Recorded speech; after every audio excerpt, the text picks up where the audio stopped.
Do you use internet at home every day? Do you think your Wi-Fi is actually safe?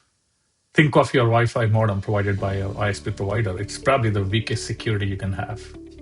And what about your smart lights, your CCTV cameras at home, and all the IoT devices that you have? They could be leaking and bleeding important information and could be a threat to your home network. Have you ever thought about it? And here's the part nobody tells you. Hackers don't ever attack your laptop first. They go for your weakest device, your smart home gadgets, your IoT devices, and then they move into the rest of your network without you being aware. You must have seen YouTube videos where people claim that their personal CCTV home camera footage was on the dark web or even on the YouTube. So what do you do?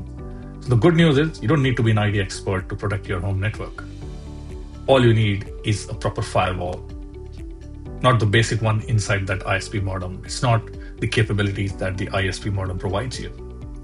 In this video, I'll show you how I secured my entire home using a TP-Link firewall, how I built virtual LANs, isolating devices within my home network, creating a clean network layout, and this setup blocks unwanted traffic, isolates your smart devices, and gives you complete control even if you are not technical enough.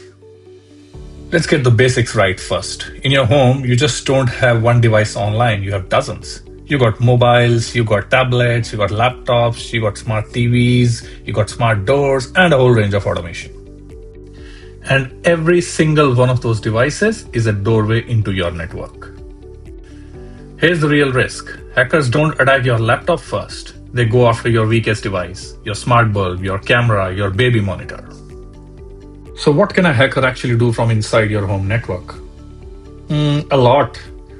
They can see unencrypted traffic, they can attack your devices, access your cameras, steal personal data, and completely bypass your ISP modem firewall. And that's why your home needs a real firewall, not the basic one that is inside your ISP modem. A proper firewall isolates your devices, blocks unwanted traffic, and above all, it gives you full control over what enters and leaves your home network, which device is allowed or permitted to speak to each other. You can build that level of granular security if you're using a real firewall in your home network, which cannot be achieved by the default ISP modem provided by your ISP provider. Now that you understand the threat, let me show you how I secured my home using TP-Link hardware firewall, building multiple VLANs within my home network, and setting up a clean network secure layout. Okay, let's get the basics first then. How does IP address assignment work in a home network? Now, we all know that there's something called an IP, which is the internet protocol, that every device must have one. It is like your address. It is like your unique identity on the network. Now, there are two types of networks. You have got WAN, which is wide area network. You got LAN, which is local area network. Now, those of you who don't know, WAN is something which is what the global internet operates in. So, which is your wide area network on the internet. And LAN is your local area network, which is basically all the devices that are connected internally within your home to your home modem. So each of the device, whether it is on the LAN or on the WAN, they all operate with a unique IP address range. Now you can imagine that if a device which is internal to your network, it will have an IP address which is assigned by someone, and similarly, your exit point from your LAN to WAN also would have an IP address. So who assigns it? So for your own home modem, the entry point is via your ISP network. So it's basically your ISP network internet provider who assigns a DHCP, a dynamic IP address to your modem. This then becomes your identity. This number could look something like 202.215.1.1. Now, this is your global identity on the internet. This is how every device within your home network, be it your laptop, be it your phone, that will connect to the internet will broadcast. So it doesn't matter if you're accessing internet through your laptop in your home network or through your mobile. Both will broadcast the same public IP because everything is routed through your home modem. So that's about the public IP address.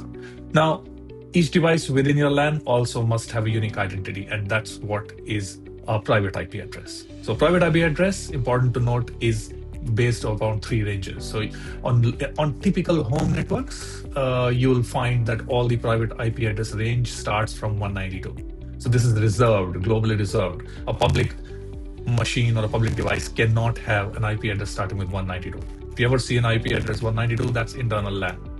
Similarly, if you have a medium-sized business or a larger network than a home network, then that network IP address range would start from 172. And for very large corporate networks, you will almost always have internal IPs ranges starting from 10.0 and so on.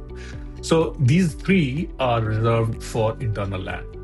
How and when are they assigned? Again, anytime if you connect a device on your home router, either through the Ethernet cable or through the Wi-Fi, it requests for an IP to your home router, and the home router is broadcasting a DHCP. So a handshake happens. I need an IP to join.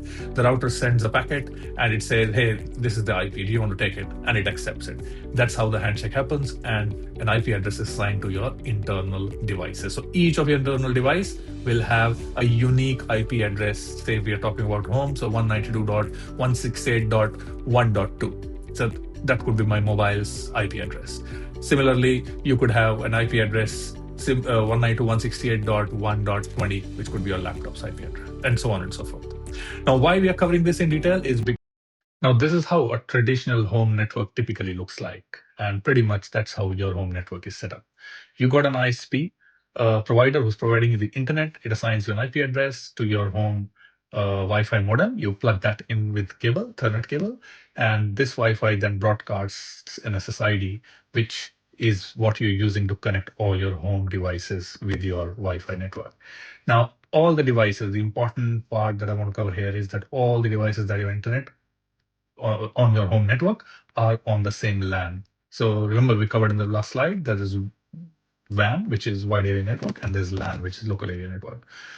In this typical home setup, all devices within your home are in one LAN. So therefore, the IP address range that your internal modem broadcasts is 192.168, and that's the range that your modem will actually assign to all the devices. So now think about it like this. If any of these devices in your network, say your smart bulb that you bought from Amazon or eBay, or a baby monitor that you purchase online, if any of these have open exposures or open vulnerabilities which are not screened and closed, what does that mean? That means traffic from the internet can actually reach them. And once it reaches them, it has a potential to be able to spread across horizontally within your home network and gain access to other devices like your home camera or your laptop or your NAS. And that's the exact threat and risk that we're trying to cover here. Because if it is happening in the background, you wouldn't know. There are no logs, there are no detailed level of information which an ISP modem will broadcast to show you that which device is talking to who. You'll have to use network trace kind of external utilities to do that. And this is exactly what we are trying to avoid and fix the leaking bleeding holes by implementing a firewall. So how do you do that is in the next slide. In a typical Australian home, you'll have NBN, one of the internet providers, which has a fiber node.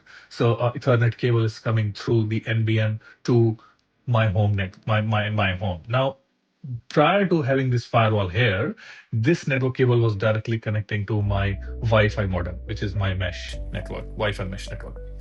But what I've done is I've connected that cable actually to my firewall. And within my firewall, I have done some configurations, which I'll show you in the next few slides with the hands-on, that I have created 3 separate virtual LANs, which is what we call the VLANs. So I've created a VLAN 1, which has the IP range of 10.0.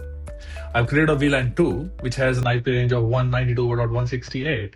And I've created a VLAN 3, which has the IP range of 172.16. What I've done is my VLAN 1, I have connected that with another Wi-Fi modem, which is broadcasting its own SSID. And all my IoT devices, which is my smart automation, my smart lights, baby monitors, sensors, cameras, CCTV, all of that is connecting to this specific VLAN, which has an IP range of 10.0. all my other devices, which are my home laptop, my iPads, my family's mobile phones, they are connecting on a completely separate VLAN, which is 192.168. So this VLAN 2 is connected to a separate Wi-Fi modem, and that Wi-Fi modem is broadcasting a completely different SSID. This is SSID 2.